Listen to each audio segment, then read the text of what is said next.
Welcome to Kinship Cafe. I am your host, Jim Jones, and today we are with the 9 Beats Collective, which today is Steve, Heatherlyn, and Rob. Mm-hmm. Thanks. Hello. Thank you. Hello. Yeah, thanks for having us. Thanks for coming on the show today. And before we get started, would you guys like to open us up with a song? Absolutely. Fantastic.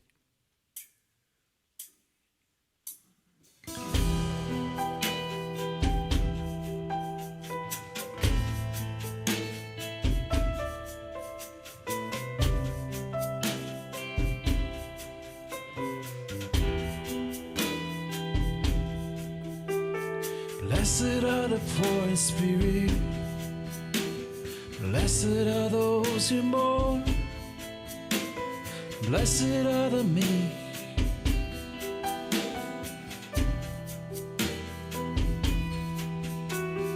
blessed are the poor in spirit, blessed are those who mourn, blessed are the meek.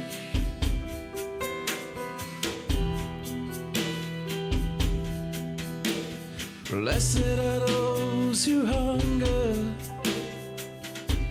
and thirst for righteousness.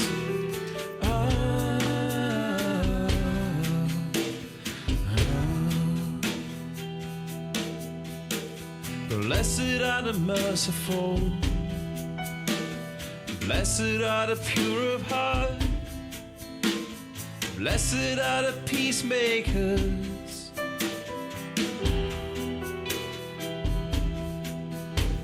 Blessed are the merciful, blessed are the pure of heart, blessed are the peacemakers.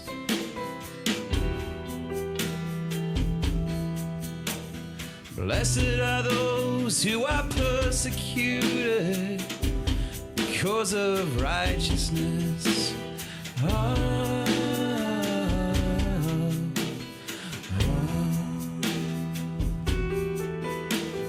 Theirs is the kingdom of heaven, for they will be comforted, for they will inherit the earth, for they will be filled, for they will be shown mercy, for they will see God, for they will be called children of God. For theirs is the kingdom of heaven.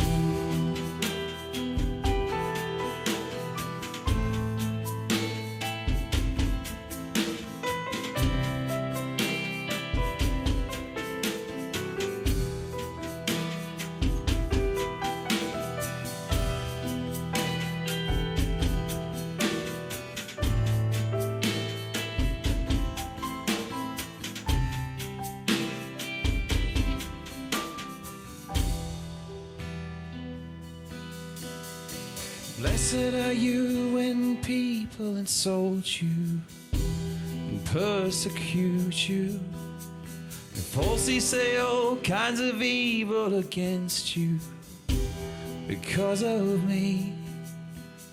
Rejoice and be glad, great is your reward in heaven.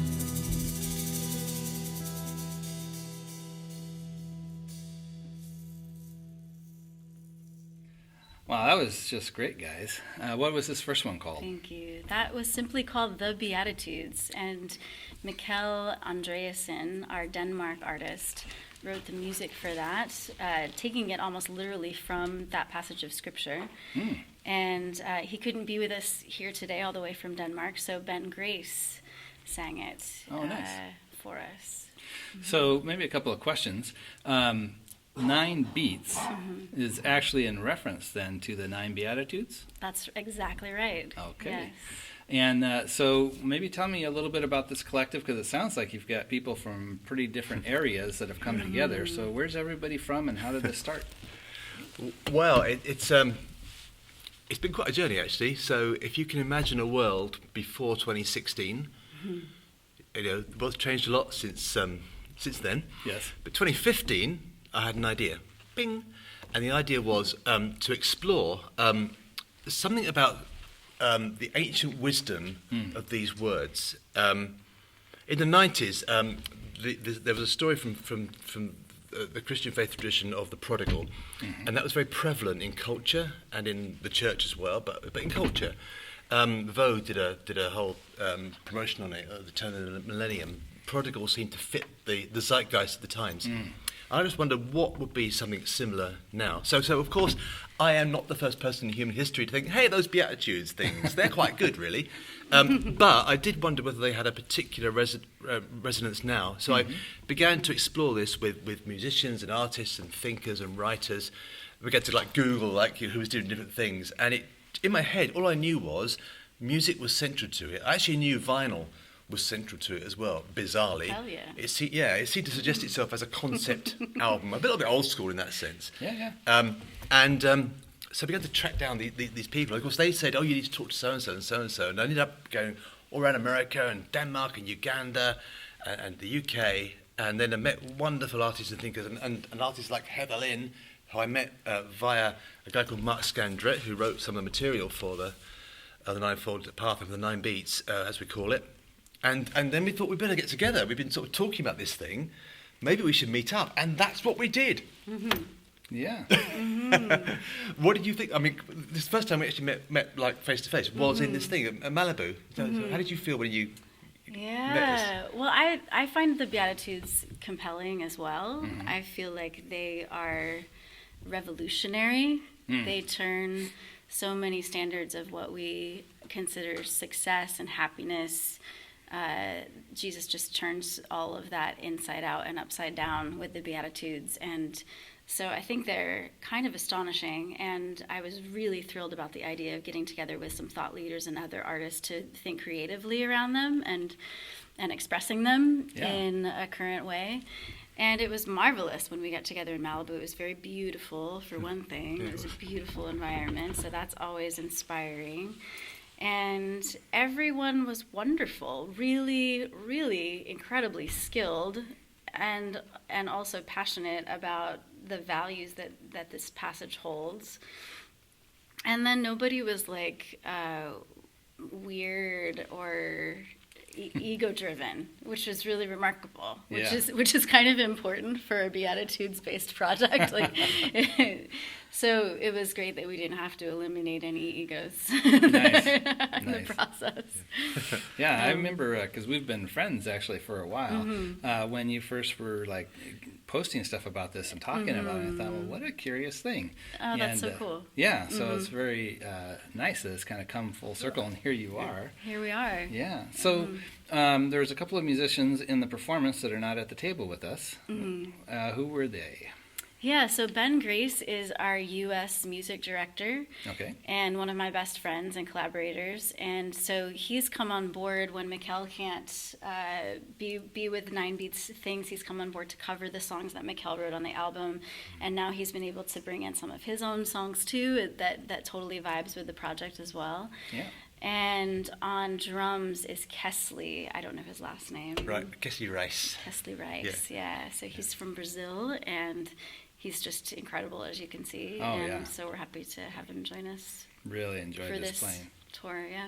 Yeah, and Ben has actually been on the show before. He has, yeah, that's right. It's nice to have him back again. Yeah, I believe I introduced you all. You did. Yeah, that was a nice connection. Yeah. So, Rob, what is your connection in all this? I hid in the hand luggage and just came over to get some nice San Diego weather, which has been a complete nightmare as you've had your worst 2 days of weather. I think the fascinating thing, just picking up what the folks have said, is that the people who are involved in this project all have their own identity, their own work, quite extensive in what they've done. I mean, Heatherlyn has her own body of work. Ben has. Steve's been an amazing cutting edge of faith and culture for years. Some of the other contributors who are kind of more thought leaders, theology. But people choose to bring some of themselves into this project without ego. They Yeah. choose to kind of go, I'm going to find a space here. So my background is I've been an executive in large organisations, which are kind of charities. I've worked music management. I've worked in film. I've done a lot of things. But here, it's supporting the vision. It's bringing. I kind of sit between the interface of creativity and business and strategy and all that kind of stuff. that's and great. I love both in the right way. So, and I was very happy to serve Steve because we've known each other for a while. He invited me in.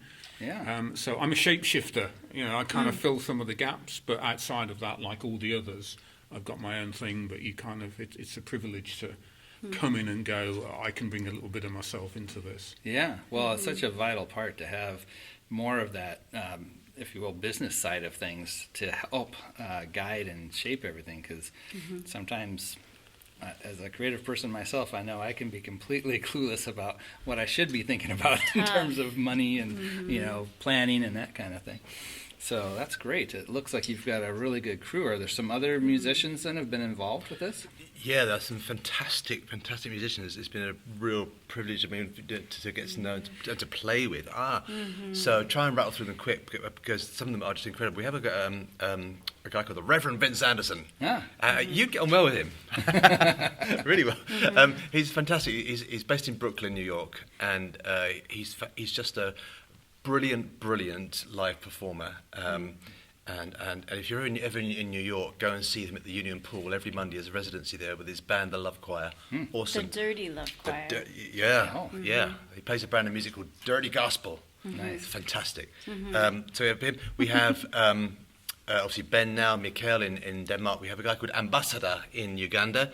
And we have a single out there right now, which is in the top 10 in East Africa, which is a remix of a track called Kossi that's on the album that he wrote with Tony Bean, who is our producer and is a bass player, songwriter, guitarist from Birmingham, England. Martin Trotman from Birmingham, England, a UK music director and a brilliant keyboard player and arranger, just fantastic. And then we have, on the album, we have Caleb Quay, who is an extraordinary... Just Google Caleb Quay. I mean, like Elton John, Dusty Springfield, Hall & Oates. This guy has lived the whole... From the 70s through, he's just been, awesome.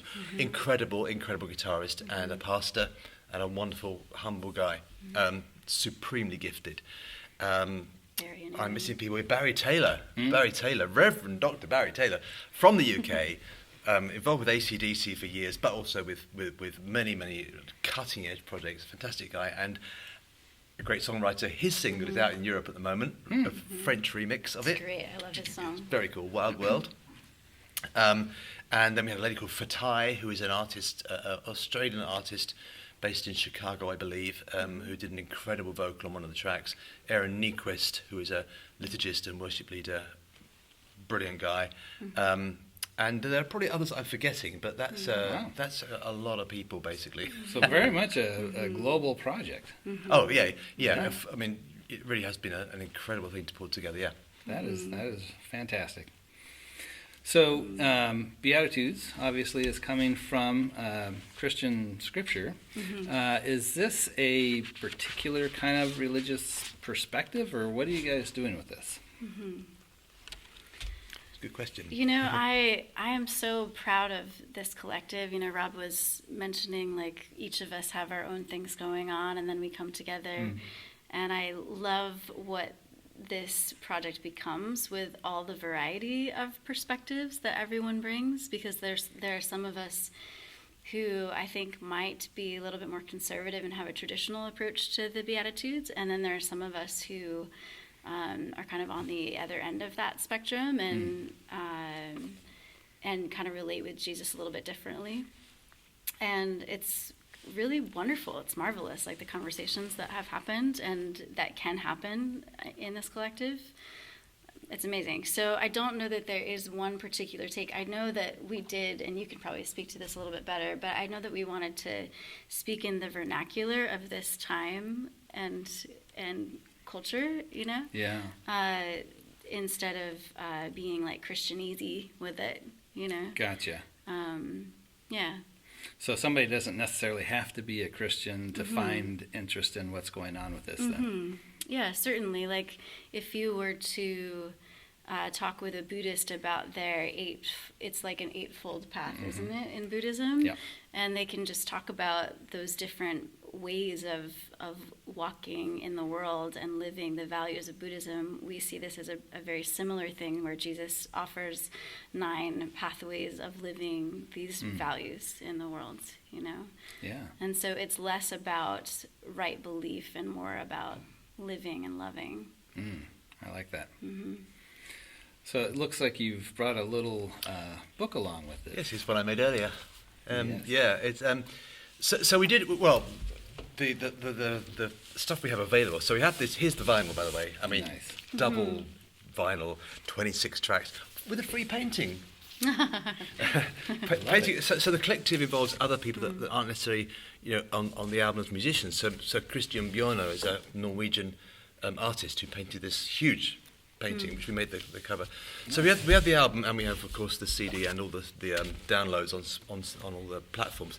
But we also wanted to create something that people could engage with in other ways. So we have a thing called the Ninefold Path Notebook, which is written by Mark Scandrett out of San Francisco, who's a very expert in spiritual formation. Has been working at the coalface of that for sort of 25 plus years.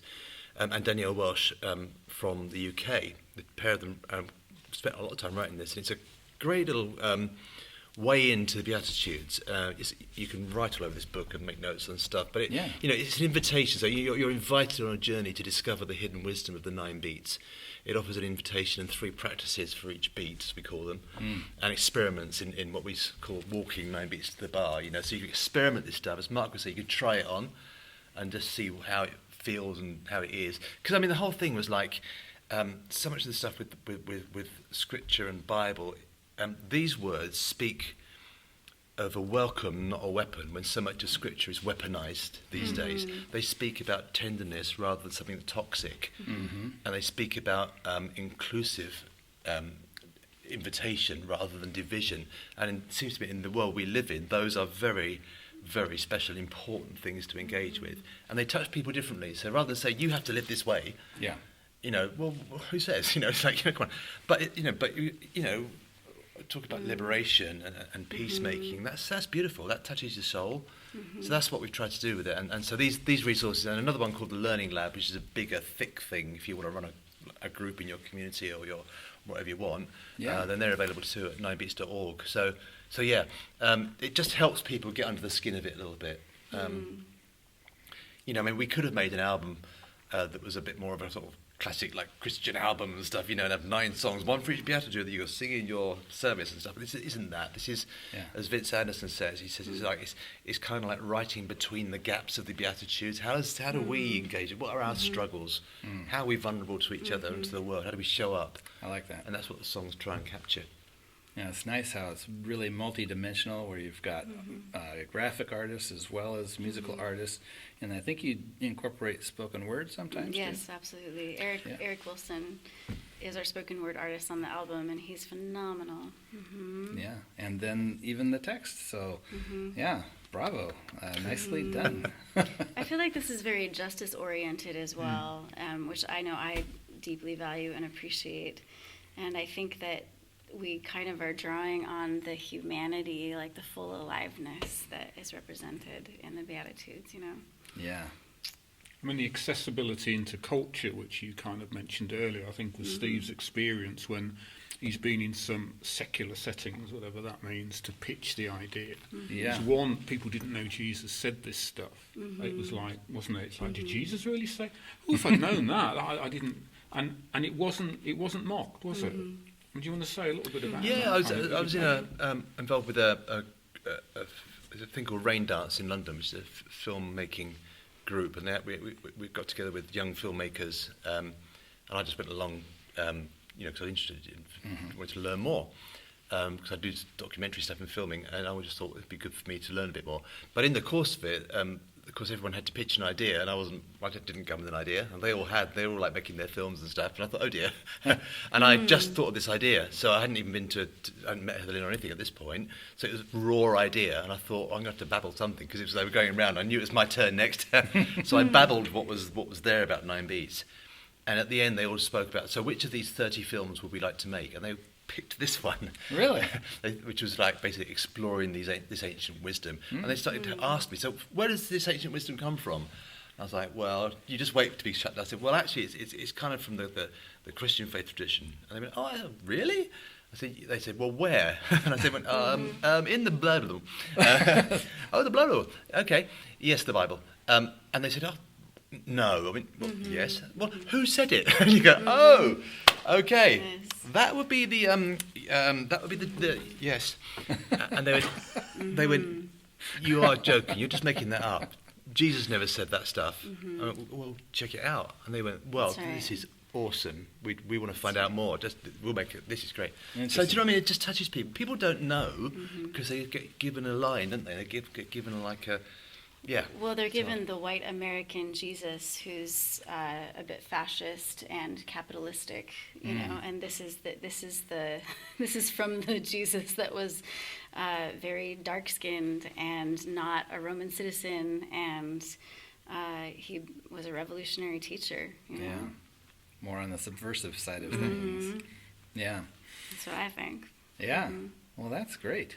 So, would you like to perform another song from this? Absolutely. Great.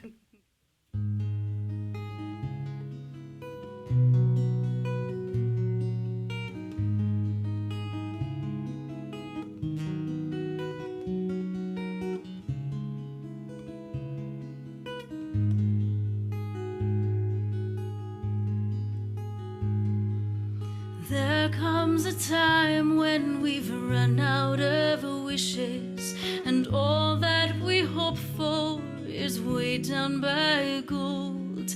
If only the naked were clothed in the kisses of lovers, beautiful lovers.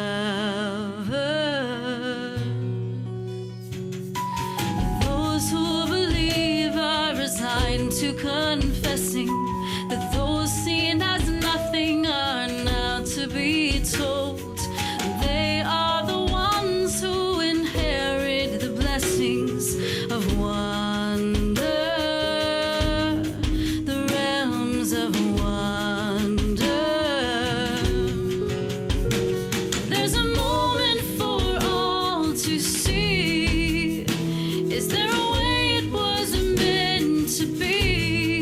A way that commands of you, makes a demand on you. Voice on the wind, it is calling to how we could be.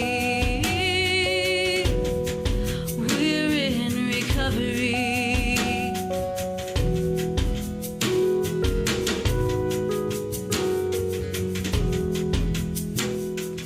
Eyes filled with tears, overflow of souls aching, dissolving despair as they fall to the ground. Deep in the longing is burgeoning vision. Discover, release and uncover. Wildflowers bloom from the fields of abandon, once barren and scorned, disregarded, despised. Earth past her morning, now bursting with laughter in color, blossoming color. There's a moment for all to see. Is there a way it was meant to be?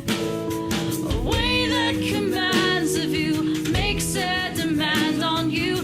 Voice on the wind, it is calling to how we could be. We're in recovery of how we should be. We're in recovery. Placing our hearts on the things that we have, without question their value will fall, given that we are worth more than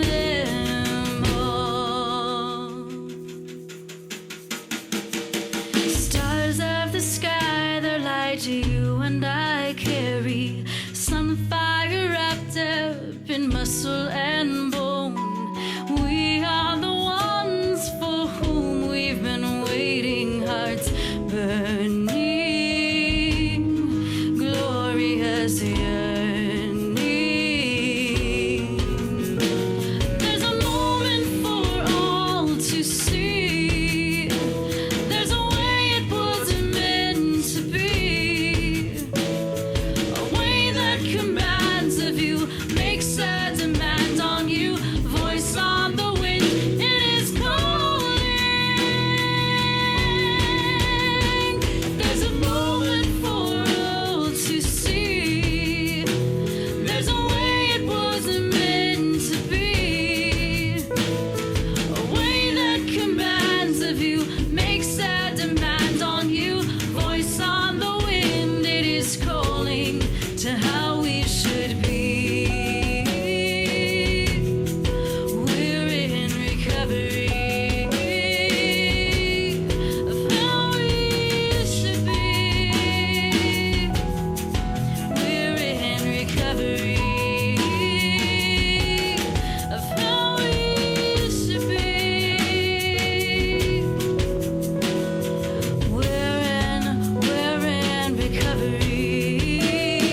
We're in recovery. We're in recovery.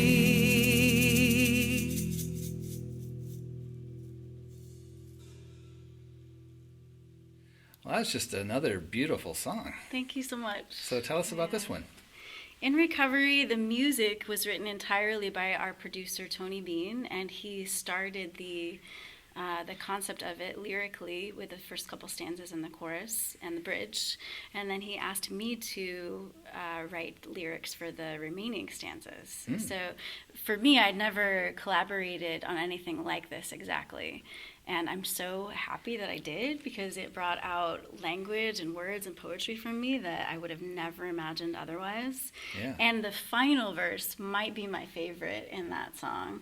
Stars of the sky, their light you and I carry, sunfire wrapped up in muscle and bone. We are the ones for whom we've been waiting, hearts burning, glorious yearning. And I wrote those lines the morning we had to record the song in the studio. Oh, how funny. They're fantastic. Yeah. I mean, they still give me goosebumps now. Those like starfire wrapped up in muscle and bone. Oh, Fantastic. I love yeah, that. yeah. I love Really that. good. Yeah. So even it's fun when you're an artist or a writer and you like create something that even surprises you. And you're Yes. like, where'd that come from? Oh, I love it. Love it. So, in recovery, what is the concept of what are we recovering from? Yeah, well, the idea that Tony began with was that there is kind of a divinely intended way of being and doing life together in the world. And so we had a very interesting conversation, because he had this line, we're in recovery of how we should be. And I have a lot of church trauma, actually, and I grew up with like some pretty psychologically destructive, abusive theology. So I came to him as the person who would be singing this song. I was like, so the word should, my mom used to always say, like, don't should on yourself, right? And I was just kind of like, would you be okay if we changed the word should to could? Because that word to me, it allows for possibility and it's alluring to the imagination, like how could we be together? And it was really important to him to have the word should. So we decided to go halvesies. So I was like, can I sing could sometimes and then should other times? And then it was such an amazing opening conversation for me, because I realized after a while that I totally have shoulds, right? Like I totally have my own shoulds. Like I believe that love should lead the way, right? Like I believe that justice should prevail on the earth. I believe we should all be nice to each other. Not nice, actually, kind. We should be genuinely kind to each other. So it was really a nice, even maybe like healing process for me, you know, Nice. to have that conversation and explore my own, how I interfaced and encountered those words, you know, and then to have it was like a safe space that was a brave space to be honest about about what we were experiencing as we're Yeah. encountering each other and each other's perspectives. And I'm just so grateful. Yeah. You know? Yeah. Yeah. Well, I know in my own journey, it's been pretty interesting coming from, I mean, I was never really completely inside the box from a Christian perspective. I've been a pastor for a number of years, but I was always kind of on the outside of that. And that's really kind of shifted to where now I consider myself a naturalist. And, but Jesus is still a very interesting character, right? Absolutely, Because, yeah. you know, with my background, I do a lot of cultural anthropology. And so I would help people understand more about who he was from just simply a historical and cultural perspective. And they found it very fascinating. Maybe like you're saying, talking to people who don't normally hear about him. In fact, how Heatherlyn and I met was at an event that I was doing called Drinking with Jesus. And we actually did, initially it started at the Fallbrook Brewery, and it was on a night that they weren't normally open. And we'd have music and just talk about who he was without getting into the religious side of it. So even though as a naturalist all the supernatural stuff kind of goes out the window, there's still, I think, a lot that you can be inspired by and moved by in terms of the life and practice of what Jesus was up to. No doubt. Yeah. What are a couple of the things that you're really inspired by? Well, I mean, it's interesting, like if we think about the Beatitudes, you know, part of what I like to do is try to understand what did the author mean by this, not just what did they say. And so to do that, you really have to get into understanding the cultural context. And right off the bat, one of the things that's kind of interesting is they're normally translated as the Beatitudes, or sometimes they'll say, blessed are so-and-so. But when we look at what's happening in this culture, probably a better way to translate that word would be honorable are. So honorable are you if you do such and such. And so honor is really a way of trying to support certain types of social behavior. Like in a real simple way, if we think about like in America, I don't have a fork here, but if I was to ask you, you know, how are you supposed to hold a fork? People have a pretty definite idea about that, right? Like you're supposed to hold it like this and not like this. But why? I mean, both ways work, right? But it's something that we've been kind of enculturated with by our parents and other people that are like, we are people who are defined by holding our fork like this. And so if we come across somebody who holds the fork different, then there's kind of like this uneasiness. Like, what else don't they know, right? And this is kind of how culture works. It defines a million little things that are a way of being. And so honor is, especially in the Middle Eastern cultures, a way of enforcing those kinds of behaviors. And the flip side of that is shame, at least for men. Women, interestingly enough, shame was a positive attribute because it meant you were capable of knowing what was right and what was wrong. And it was the woman's responsibility to teach the men. And this is why that phrase that says, have you no shame, always seems kind of strange. Like, didn't I just do something shameful? But it's the idea that you should have known about the right and wrong.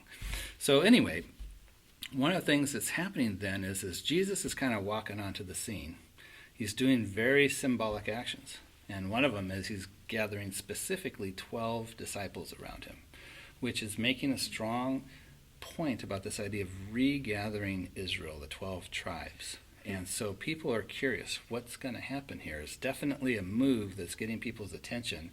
And so this opening Sermon on the Mount in Matthew, where we're getting this from, is essentially his way of stating, here's what my agenda is. And the first part of it is, we're not getting rid of honor and shame as it exists in that culture, but we're redefining what should be considered honorable. If you're going to be part of this community, this is what it looks like. And so it gives you a really interesting taste. Like you said, it flips a lot of things upside down. Like, why are the meek inheriting the earth? Which is also a big shift in itself. Instead of inheriting the land, which was the idea behind the Jewish context, now it's become universal, inheriting the earth. So, yeah, a lot of just great stuff about turning things upside down and how should we be formed as a community if we're going to embrace these things? What should we value in our community? What should be considered honorable? And here we've got a very interesting collection of 9 things to really shake things up. Have you ever come across a guy called Noel Moles? He's a British think so. theologian or thinker, but you would like him because that whole naturalistic animist, you know, he's Christian. Oh, but he's got more of a natural theology. He's really pushing. Yeah, he's pushed around peacemaking, and but he's also done stuff like that. Just exploring some of the areas that we've dismissed to kind of go, well, actually, maybe there is something. Yeah, that's very interesting. Okay. I like what you were. It's interesting, and we've discovered as well that, perhaps to our surprise in some ways, that here we are working with words spoken by Jesus, you know, in a Middle Eastern context 2,000 years ago, and then we write stuff, you know, Mark's from San Francisco, you know, but then we take this and we you know, this has been engaged with by people in Bangladesh, in Kenya, in the Aboriginal lands in Australia. And it's been very powerful in every context, and which says to me that it's the like you're saying, it's what's under these words and where they speak to us from and to. So it's the human longings that we all, as every human being that walks the earth, we all have these, you know, those longings and aches, and these words speak to them and unlock us. I mean, I don't, you think? I mean, sometimes when Rosella, who would have been here today, but the plane was, I think, you know, she was leading some stuff at a festival in North Carolina, Wild Goose Festival, that we did, and you know, we've seen it before, but very quickly, people that we've never met before just start talking to each other about really deep stuff. But you go, well, how come that's happened so quickly? And it's just because it just seems to open people up at a very deep level, really fast. Yeah. So yeah. It's a kind of magical unlocking. Yeah. Yeah. Definitely a lot to wrestle with, and I think there's a lot of space for people, whether they're consider themselves Christian or not, to just explore the concepts. Yeah. Yeah, precisely. Well, should we do another song? Yes. All right.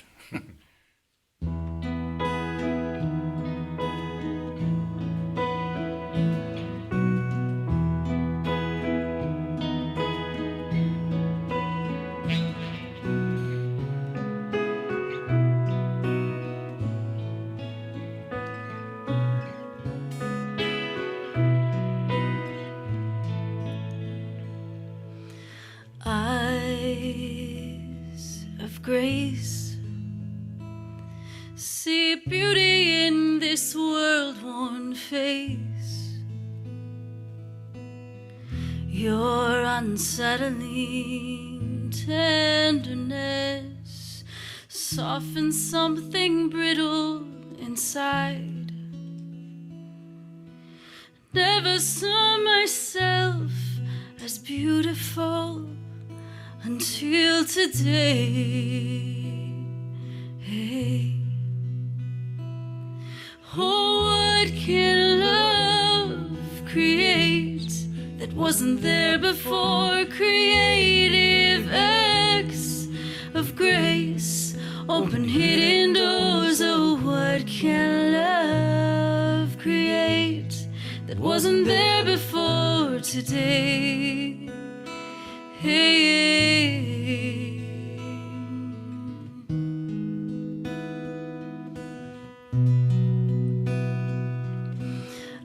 Eyes of hope, see futures in this beaten frame.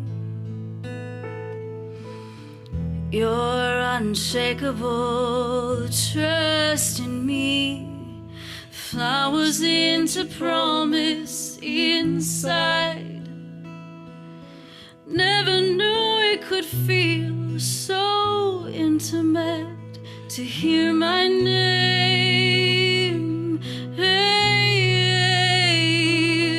Oh, what can love create that wasn't there before? Creative acts of grace, open hidden doors. Oh, what can love create that wasn't there before today? Oh, what can love create that wasn't there before? Creative acts of grace, open hidden doors. Oh, what can love create that wasn't there before?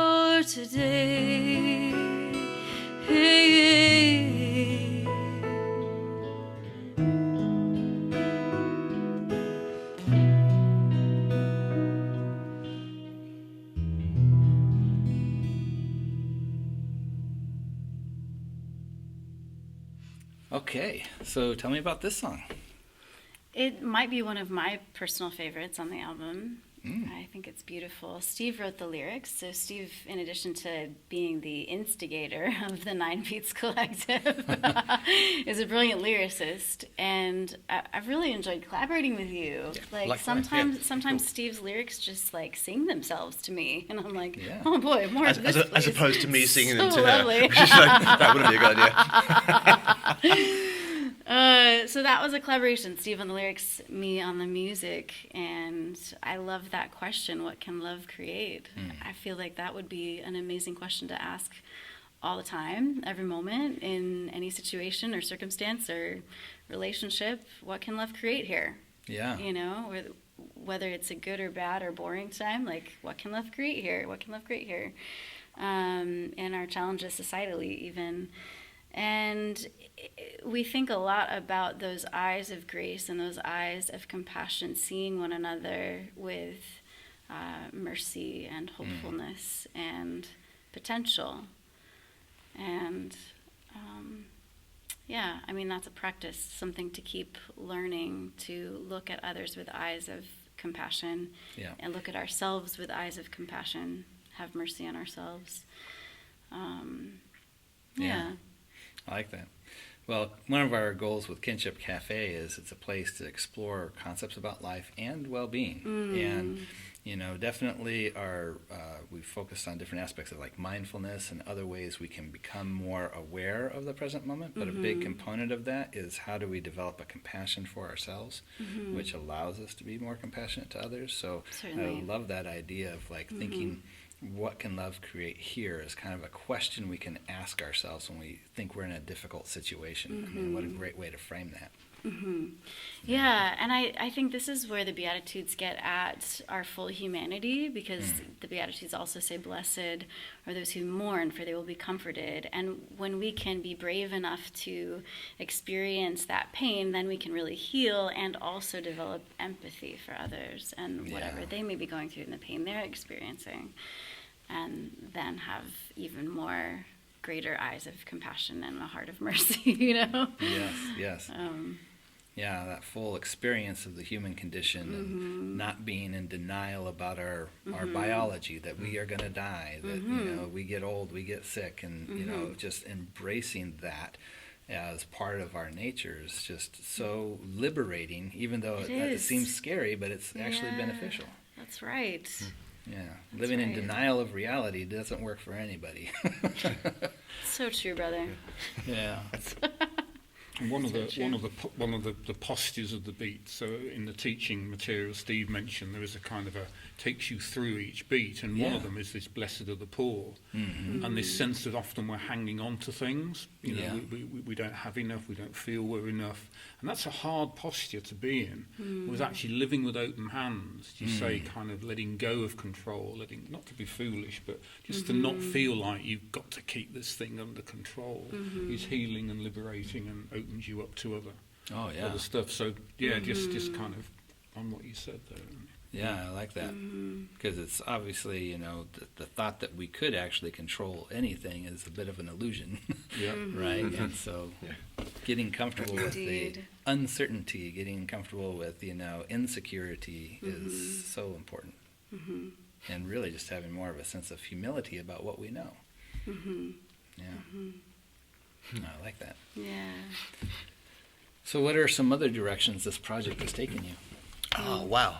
Yeah. Do you know, it's been really, really intriguing to see how things have unfolded. We've done different kinds of events. I mean, the beauty of a collective is that you've got the ability to kind of cut and paste a little bit, you know, because like you've seen the songs we're playing here at Kinship Cafe, you know, there's four of us playing a few songs together, and Kirsty comes in, and Ben, you know, sometimes we play with a full band. You know, I think the biggest we've had is like 10 or maybe even 11 people on stage at one point, but it's big. But you know, and then any point in between, you know, and then sometimes Heatherlyn will do her own sets. As you check out her new album coming out very soon, season 1, you know, she may, if it's appropriate, she can does some 9-beat stuff in there, and you know, they all do, all the artists do. So that's been brilliant, and then artists like Eric Wilson and Matt Valler and you know, Rosella. in their speaking and writing, they will sometimes mention it's not like we own each other, but Yeah. it's like it's a natural thing to do because we value it. So that's been good to see how people naturally have adapted it into their own spheres of influence and spheres of work and their networks. We are talking about other expressions of 9 beats as well. So one of the things we're looking at is this is particularly Eric and myself. We're looking at whether there can be a theatrical version of it, not Interesting. the same, but taking some of the key elements, and we're at an interesting stage with that. Yeah, So watch out for something a bit theatrical. Well, that sounds Which fascinating. would be very fascinating. Yeah. really excited And about people that. then could do something with Ninefold Path. Either Mark or others can do a retreat. 24 hours, 48 hours, a week, whatever, or an online session over 9 weeks, whatever. Yeah. There's any number of things we can do.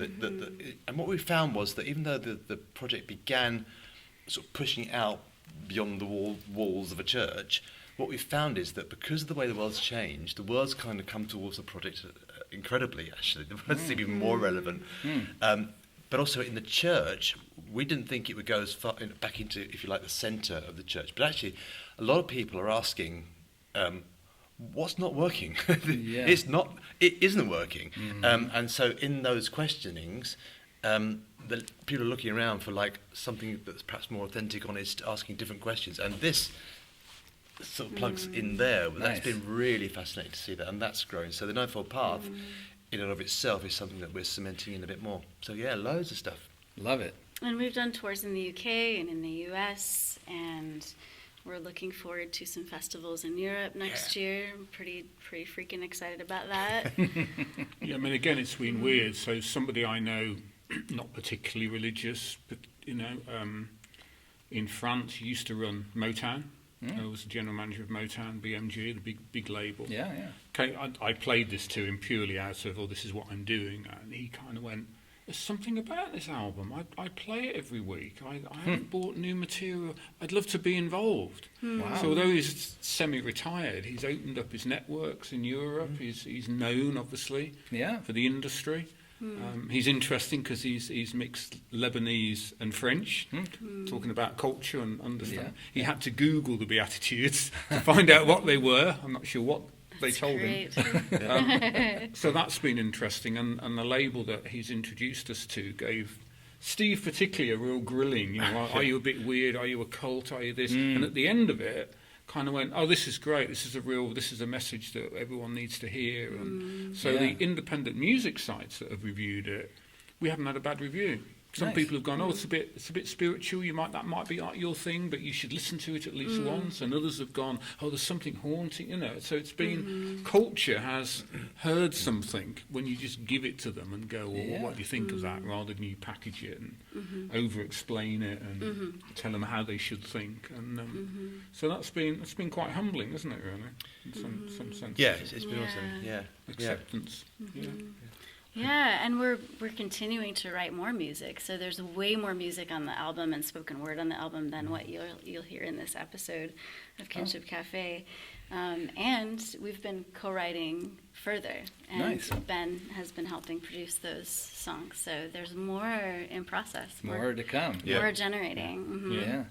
Well, the time frame that we're in right now, is such it's shifting in so many different ways. Like you talked about the religious traditions kind of shifting and struggling with how does this actually work in today's world.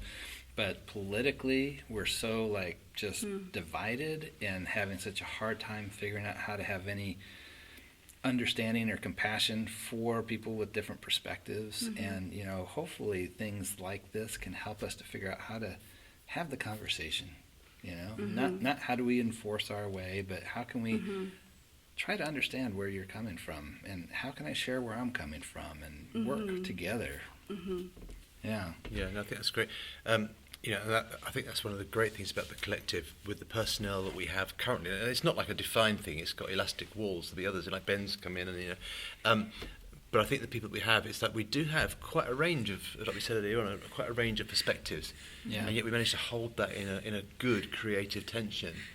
And I think that's a good model, because it's also quite rare, Yeah. especially in the world we live in at the moment. So that's been very, very good to be part of that. Yeah. We need it. Yeah. Yeah. Wow. Well, should we do one more song before we close it out? Sure, let's do it. All right.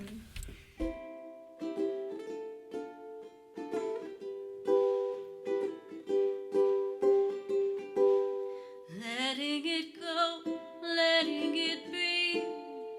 Surrender isn't easy. Letting it go, letting it be. Don't have to carry this weight so heavy.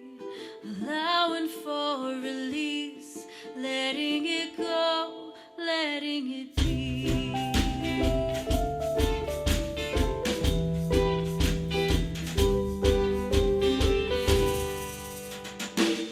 What I thought I believed was a dream in my sleep. Awaken, lift the curtain. So much perception is uncertain. So I'm letting it go, letting it be. Surrender isn't easy. Letting it go, letting it be. Don't have to carry this weight so heavy. Allowing for release. Letting it go, letting it be.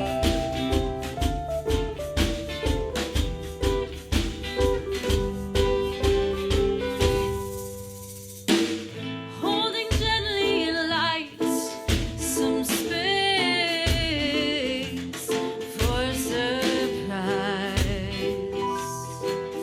Can't always figure it out. Befriending, living with doubts, and letting it go, letting it be. Surrender isn't easy. Letting it go, letting it be. Don't have to carry this weight so heavy. Allowing for relief. Letting it go, letting it be. 'Cause life's beyond understanding. Sometimes there's good in asking. Won't waste my strength on grasping. Letting it go, letting it be. Surrender isn't easy. Letting it go, letting it be. Don't have to carry this weight so heavy. Allowing for relief. Letting it go, letting it be.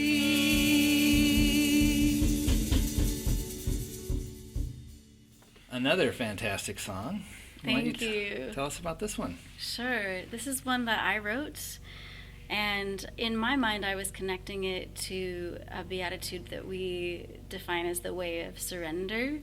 And some of you maybe have heard it said before that there's a time and a place for everything under the sun, a time to be born, a time to die, a time to laugh, a time to weep, a time for planting and a time for reaping. There's a time for resistance and a time for surrender. There's a time for holding on and there's a time for letting go, right? So this is a song for those times of surrender and letting go.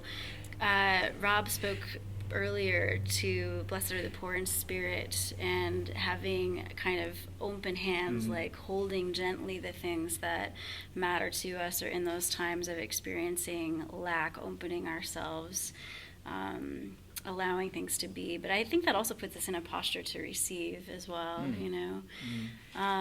So there's a lot in that song, and I think it connects in a lot of different ways. And sometimes it just needs to be a mantra. You know, we find yourself in those times and places where there certainly are times that we need to resist, right? And there are times that we need to say, no, this is not right, and something needs to be done about this. And then there are also times where we can sort of enter a practice of liberating ourselves by saying, okay, I'm going to let this go and let this be. You know, I like that. I'm a yogi and a yoga teacher as well too. So it's, for me, it's very fitting with, you know, breathe in, breathe out. Yes. Exhale it out, release. You know, let it move through your body. I like it. Well, this has just been a fantastic time. I am so glad you guys decided to come on the show today. What a blessing. It's delightful to be Oh, with it's you. great, Yeah, Jim. thank you Thank so you. much Yeah. for Yeah, thank all you. this. Well, I'm going to be watching to see how this progresses, and maybe we'll have you back on again, and we can see where things have gone. Perfect. All right. Thank you, guys. Thank you. Yeah, Thank you. peace. And be well.